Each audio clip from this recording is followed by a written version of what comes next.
Released in the late 1970s, the Canon AE-1 program was one of the most popular cameras ever produced. It featured a program auto exposure mode, which allows the camera to set its own shutter speed, which at the time, it was one of the first cameras to ever have this feature. It also boasts having one of the largest and brightest viewfinders on the market. So I first received this camera as a Christmas gift from my cousin's husband one year, and at the time these cameras could be picked up for as little as about $40, including a lens.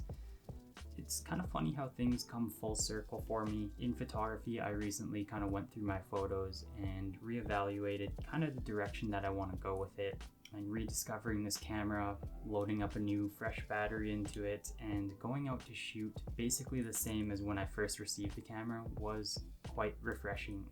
So I basically picked this camera up for the first time in years and just went around Calgary and shot photos of anything that I thought caught my eye.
Okay, well I just finished shooting with the Canon AE-1 program, and I must say it was quite a blast to finally shoot with this camera again.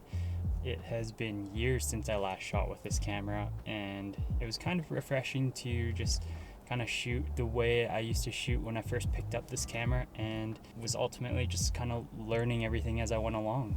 But difference now is that I kind of know what I'm doing now. I know how to operate the dials and the shutter speed and the aperture, and I know how to make an exposure quite a bit better than I used to before. One thing I'd like to mention is one common thing that's kind of been going around the photography world these days, especially in 2020 going into 2021, is that gear doesn't matter. While I think that's true to some extent, that purchasing new gear or better gear won't necessarily make you a better photographer. It's important to have gear that inspires you to go out and shoot and create something that you enjoy.